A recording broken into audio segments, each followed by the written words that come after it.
Afternoon. Hi, आप good travel कर रहे हो क्या? Yes, I'm traveling today. I'm traveling to Jaipur. You're going to Jaipur? Back to Jaipur, yes. Delhi से? No, I'm going from Siliguri. अच्छा, वो highway सुना है जयपुर दिल्ली बड़ा क्लास हो चुका है। खैर, नमिता मैम कितना समय हो गया इक्विटी से जुड़े हुए आपको? आप करते क्या हो जयपुर में? Actually, I'm a homemaker और मेरे हस्बैंड ने शेयर्स में इन्वेस्ट किया था 2 साल पहले ड्यूरिंग कोविड, लेकिन उसके बाद उनको टाइम नहीं मिला, सो ही हैज फोर्स्ड मी कि वो अब मैं डाइव इन करूं। एंड लास्ट 1 मंथ से I am trying to understand the share market and ये जो शेयर्स उन्होंने खरीद रखे हैं उनको क्या करूं आगे वो समझना है एंड और नए कौन से खरीद। एक बात बताओ नमिता मैम, ड्राइव कौन कर रहा है? हस्बैंड ड्राइव कर रहे हैं? नहीं, आई हैव अ ड्राइवर है साथ में। तो सिलीगुड़ी से जयपुर तक ये तो लंबा हो गया। सिलीगुड़ी तो पश्चिम बंगाल में है। I am taking a flight from Siliguri. हाँ, ओह वही मैं कहूँ, तो 1500-1600 किलोमीटर दूर की कहानी हो गई। ठीक बात है। अच्छा नमिता मैम, पहला सवाल कौन सा? Okay, I am holding Andhra petro 2000 shares at 126। इसको होल्ड करें या लॉस में सेल कर दें? लिया क्यों था? ट्रेडिंग था, फंस गया मामला, या लिया ही लॉन्ग टर्म के लिहाज से था? इन्वेस्टमेंट के हिसाब से लिया था, not for like long term के हिसाब से लिया था। बिल्कुल ठीक, लंबी अवधि के लिहाज से आंध्र पेट्रोल लिया था भाई। 2000 शेयर 127 पर आज था, आज 75 रुपए पे ट्रेड करता हुआ अच्छा खासा कैपिटल इरोजन हो चुका है। बने रहूं निकलूं, कोई होप्स है क्या स्टॉक के साथ? Good afternoon Ashish. Namita ma'am good afternoon. आप मेरे ही होम टाउन से हैं, मैं जयपुर से बिलोंग करती हूँ। सो बहुत अच्छा लग रहा है आपसे बात करके। आंध्रा पेट्रो की देखिए बात करें तो प्रॉब्लम कहाँ पे है? फंडामेंटल्स में है, क्योंकि इनके जो फाइनेंशियल्स हैं वो इतने स्ट्रॉन्ग नहीं है। जो इन्होंने पूरे एनुअली दिखाए हैं वो लॉसेस दिखाए हैं, रादर देन लॉसेस तो नहीं मैं बोलूंगी, लॉस नहीं है, लेकिन डी ग्रोथ बहुत बड़ी आई है लास्ट ईयर के प्रॉफिट के मुकाबले।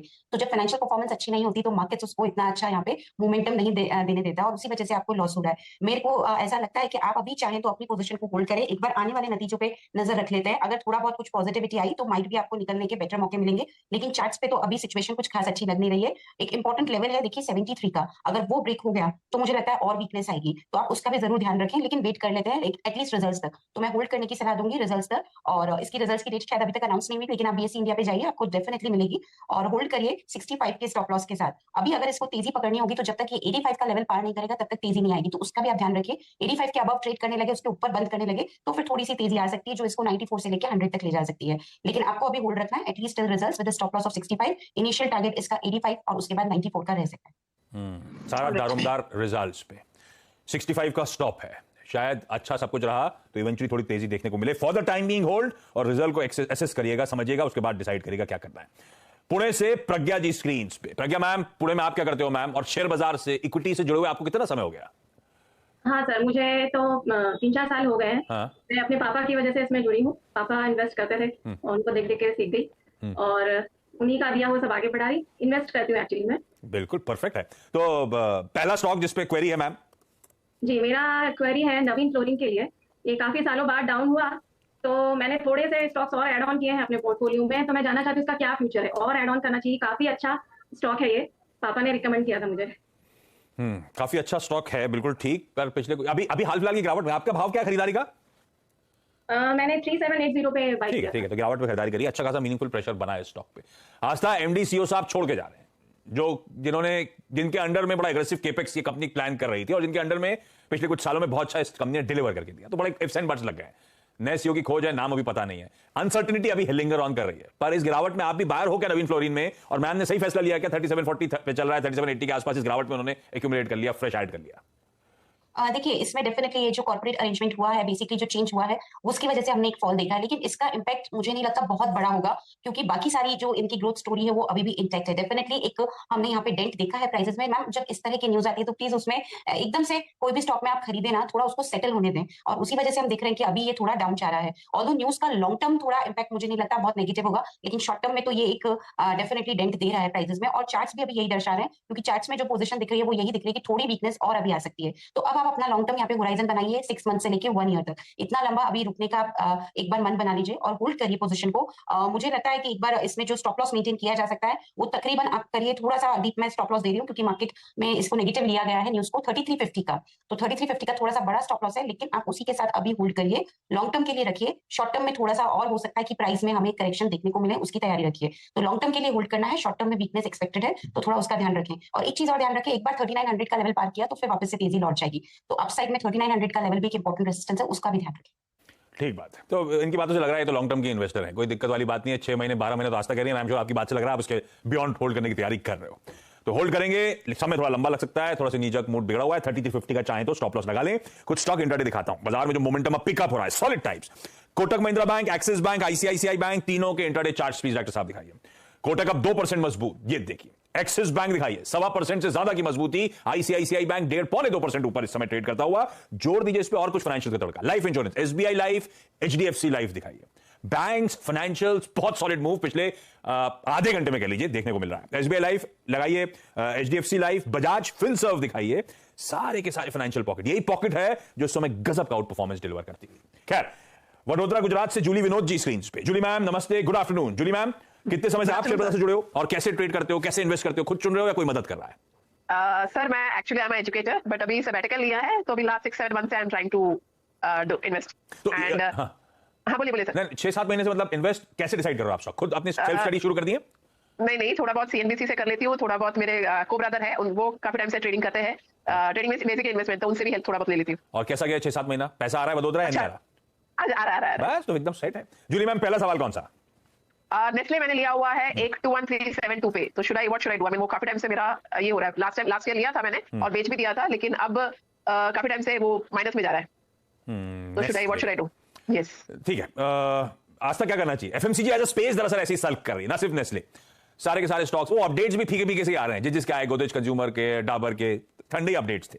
अब वो समय आ रहा है स्प्लिट का, सब डिवीजन ऑफ शेयर्स का। मेरे ख्याल से क्या 19 अगले हफ्ते ही है, 19 तारीख को शायद बोर्ड मीट शेड्यूल है। रख लूं क्या आज? तो नेस्ले दरअसल लॉन्ग टर्म के लिहाज से है कैसा? जूली मैम ने जो एक स्टॉक चुना है, देखिए लॉन्ग टर्म के लिए अच्छा लग रहा है और मैं तो होल्ड करने की ही सलाह दूंगी, क्योंकि 2-3 फंडामेंटल्स काफी ज्यादा यहाँ पे सॉलिड है, जैसे कि ये नई कैटेगरीज में एंटर कर रहे हैं जिसमें पेट केयर वगैरह है, तो वो भी एक अच्छा यहाँ पे एक ड्राइवर हो सकता है। दूसरी तरफ देखा जाए तो जो इनकी रूरल अर्बन स्ट्रेटेजी है RURBAN के नाम से, वो भी ठीक लग रही है। थोड़ा सा आशीष प्रॉब्लम क्या आ रही है कि अभी जो रूरल एरिया से सिग्नल्स आ रहे हैं वो थोड़े कंफ्यूजिंग है कि वहाँ पे रिकवरी कैसी है, और वो एफएमसीजी के लिए इंपॉर्टेंट एक इंडिकेटर होता है। तो मेरे हिसाब से लॉन्ग टर्म के लिए अभी भी रखा जा सकता है। फंडामेंटल्स मुझे अभी भी इस काउंटर के ठीक लगते हैं, तो मैम आप होल्ड कर लीजिए। थोड़ा हो सकता है समय लगे, लेकिन मेरे को लगता है ये आपको अच्छा रिटर्न देके जाएगा। मैं तो इसको बने रहने की सलाह दूंगी इसमें, और स्टॉप लॉस आप 21,800 का रखिए, और क्योंकि देखिए एक इंपॉर्टेंट रेजिस्टेंस 24,000 के आसपास का है, माफ कीजिए 23,400 के आसपास का। अगर वो ब्रेक हुआ तो 24,000 तक के भी लेवल हमें ये काउंटर दिखाएगा, तो आपको बने रहना है स्टॉप लॉस के साथ 21,800 के, 23,300 का पहला टारगेट, उसके बाद 24,000 का दूसरा टारगेट। भाई साहब एग्रेसिव, और इस समय तो खैर होल्ड ही करना है। अभी तो सब डिवीजन का जोश और चढ़ेगा स्टॉक में,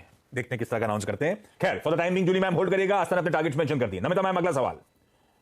I have got Aditya Birla AMC Sunlife 122 shares at 570. इसको भी होल्ड करें? I am asking all the negative जो भी लॉस में है, जो दिक्कत में उसी का पूछने का।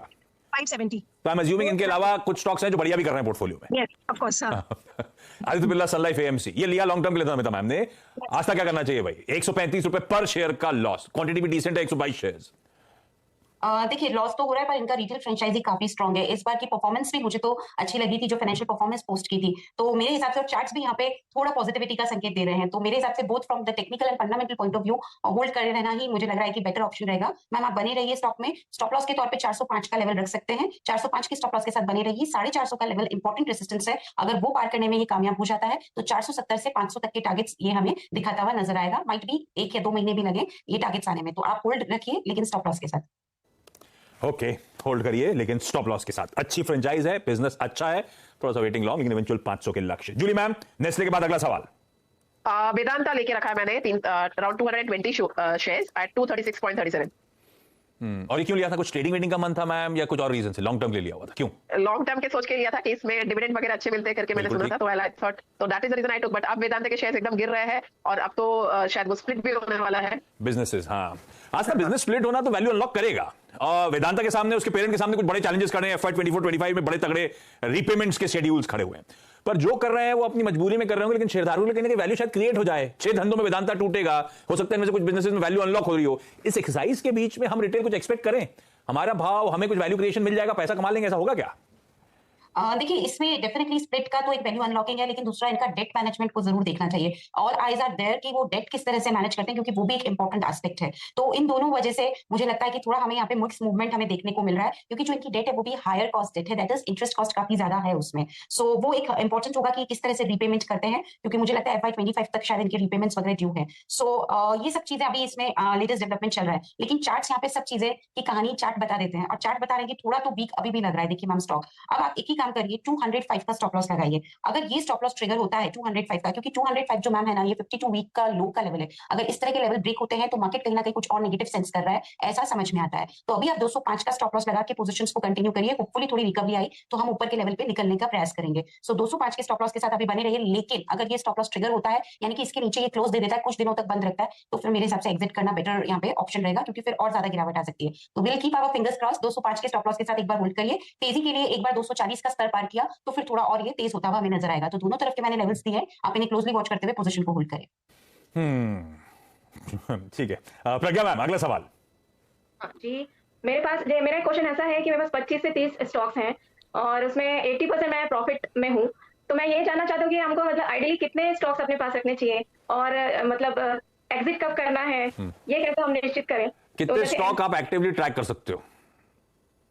जैसे अभी जितने हैं उतने तो मैं ट्रैक कर रही हूँ। तो अगर कन्वीनियंट है, ट्रैक कर पा रहे हो, नजर रख पा रहे हो, पढ़ पा रहे हो उनके बारे में, उनकी जानकारी हासिल कर पा रहे हो, इवैल्यूएट कर पा रहे हो, तो आपकी मर्जी, आपके हाथ की, आपकी स्किल सेट्स हैं। पर आस्था एक आइडियल पोर्टफोलियो, एक जमाने में कहते थे 10 के जमाने तो लग गए, अब तो सेक्टर एक्सपोजर ही लूं तो 10 से ज्यादा स्टॉक वैसे जाते पोर्टफोलियो में। पर आइडियली हेम से कोई पूछे कितने स्टॉक नीचे पोर्टफोलियो में, तो आप लोग क्या जवाब देते हो? सी देखिए, हम लोग क्योंकि खुद पोर्टफोलियो मैनेज करते हैं तो 30 बहुत हो जाते हैं। उसके ऊपर नंबर ऑफ स्टॉक्स टीम होती है आपके पास, तो वो 25-30 तो मैम मेरे हिसाब से मैक्सिमम लिमिट है। उससे ज्यादा स्टॉक्स रखेंगे तो थोड़ा सा ट्रैकिंग में भी मुश्किल होगी। तो एक चीज का जरूर आप ध्यान रखिए। दूसरा, एग्जिट जरूर मैम करते रहिए। और उसके लिए कैसे एग्जिट करेंगे कि आप ट्रैक करते रहिए कंपनी में चल क्या रहा है, जैसे कि नतीजे आ गए, कोई न्यूज आ गई, और आजकल सब पब्लिकली अवेलेबल है। कुछ ऐसा नहीं है, बीएसई इंडिया की वेबसाइट पे जाइए, सारे नतीजे आते हैं। हर क्वार्टर के नतीजे जरूर देखते जाइए, क्योंकि अगर नतीजों में खराबी आई तो वहां पे मार पड़ती है स्टॉक को, तो वो भी हमें ध्यान रखना है। अगर प्रॉफिट में है, नतीजे खराब है, तो फॉर द टाइम बिंग चाहे तो थोड़ा प्रॉफिट बुक करके एग्जिट भी कर सकते हैं। तो इस तरह की स्ट्रेटेजी आप जरूर अडॉप्ट करिए, लेकिन उसके लिए पढ़ना पड़ेगा। सो मैम, आप अपने आप को बिल्कुल अपडेटेड रखिए, न्यूज पढ़ते रहिए, कंपनी के नतीजों में नजर बना के रखिए, और उसके हिसाब से फिर थोड़ा सा एग्जिट स्ट्रेटेजी जरूर अपनाइए। अगर प्रॉफिट हो रहा है तो थोड़ा बुक जरूर करिए। भाई आस्था के क्या ये लोग जो पोर्टफोलियो मैनेज करते हैं, ये ध्यान रखना प्रज्ञा मैम, ये लोग 25-30 स्टॉक्स मैनेज, और एक टीम होती है दरअसल वो स्टॉक्स को मैनेज कर रही होती है, उनको रिव्यू कर रही होती है, एसेस कर रही होती है। आप अकेले हो, तो थोड़ा देख के समझ के आप, आस्था के पास तो पूरी टीम होगी, आई एम श्योर।